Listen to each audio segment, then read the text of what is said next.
Assalamualaikum warahmatullahi wabarakatuh. Kembali kita di mata kuliah pengantar anatomi, fisiologi, patologi, dan terminologi. Ini adalah pertemuan kita yang ke-6. Kita akan membahas tentang konsep penyakit ya, bagaimana kita mampu untuk memahami dasar-dasar kesehatan ya, nanti yang memang jika ditemukan kelainan itu bisa menjadi sebuah penyakit ya. Jadi penyakit itu adalah kondisi yang abnormal ya, yang mengganggu keseimbangan atau hemostatis tubuh yang mulai dari menimbulkan tanda, gejala, dan perubahan struktur atau fungsi organ yang esensial. Nah, pemahaman ini tentang konsep penyakit menjadi landasan bagi setiap praktisi kesehatan untuk memberikan penanganan yang efektif ya. Jadi apa itu penyakit? Ada definisi umum, yaitu perubahan struktur atau fungsi normal tubuh akibat etiologi atau penyebab tertentu yang menyebabkan manifestasi klinis. Lalu definisi patologinya itu bagaimana respons sel, jaringan, dan organ yang mempengaruhi sistem organ terhadap cedera atau gangguan, menjelaskan mekanisme dibalik kerusakan. Nah, berdasarkan definisi WHO, itu gangguan pada kondisi fisik atau mental. Jadi hanya fisik, menurut WHO itu ada kelainan mental pun itu menjadi sebuah penyakit yang dapat menghambat aktivitas normal seseorang dan mengurangi kualitas hidup seseorang ya. Unsur-unsur penting ya dalam mekanisme penyakit itu ada 4 pilar. Jadi yang kita lihat itu pertama adalah etiologi ya, lalu ada patogenesis, manifestasi klinis, dan perubahan morfologi. Adapun etiologi itu berarti tentang penyebab penyakit ya, seperti infeksi, genetik, atau lingkungan. Jadi kenapa sih penyakit ini bisa muncul? Nah, secara etiologi itu berarti kita mempelajari tentang penyebabnya ya, awal mula munculnya penyakit. Sedangkan patogenesis itu mekanisme berantai dari mulai penyebab sampai munculnya perubahan secara seluler atau secara seluruhan gitu ya. Jadi kita merunut dari etiologi bagaimana sih perubahan-perubahannya sampai terjadinya gejala dan penyakit tersebut. Nah, itu adalah patogenesis. Adapun manifestasi klinis itu mulai dari tanda dan gejala yang dirasakan atau tampak pada pasien. Jadi misalnya nih untuk yang ada penyakit misalnya hipertensi. Nah, bagaimana hipertensi itu bisa mempengaruhi nanti penyakitnya gagal ginjal. Nah, itu adalah patogenesis. Sedangkan manifestasi klinisnya itu bagaimana sampai si orang tersebut itu mengalami masalah-masalah dalam ginjalnya dan dia bisa merasakan nyerinya gitu ya, dampaknya seperti apa. Nah, itu adalah manifestasi klinis. Adapun perubahan morfologi berarti kita melihat adanya perubahan struktural pada sel, perubahan secara anatomis ya, mulai dari perubahan sel, jaringan, ataupun organ yang bisa mempengaruhi fungsinya secara keseluruhan. Penyebab penyakit itu beragam faktor pemicunya ya. Jadi mulai dari faktor infeksi, misalnya dari bakteri, virus, jamur, dan parasit. Adapun faktor genetik, kecenderungan genetik atau kelainan bawaan atau kelainan kongenital.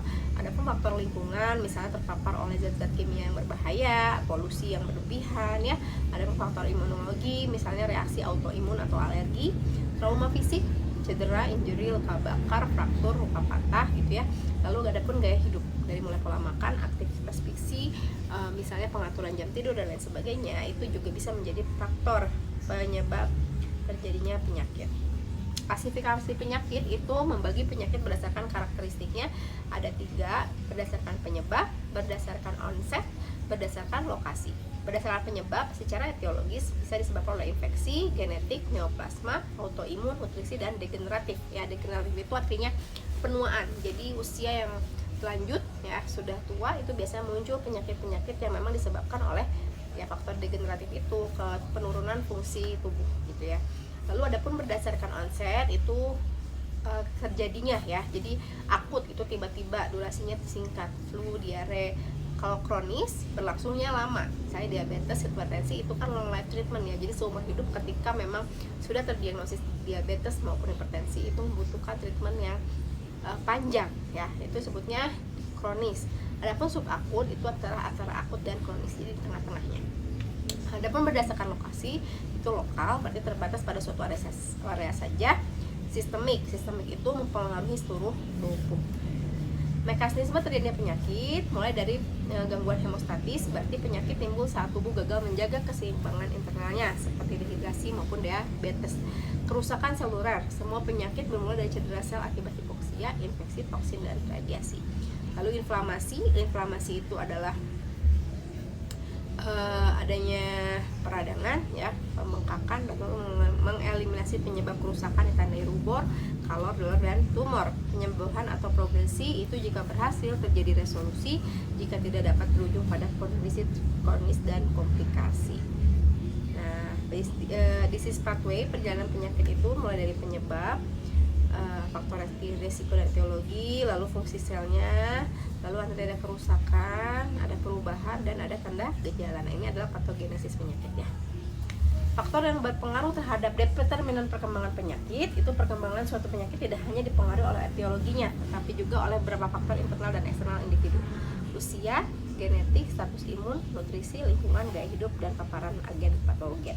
Dampak konsekuensi penyakit pada tubuh itu pertama gangguan fungsi organ ya, jadi menyebabkan kegagalan organ vital seperti pada ginjal atau jantung, lalu gangguan metabolik, gangguan imunologis, gangguan psikologis, komplikasi, dan pencatatan. Mengapa perlu kita mempelajari konsep penyakit? Yaitu antaranya pertama memahami mekanisme, mengidentifikasi manifestasi, menentukan terapi, mencegah penyakit.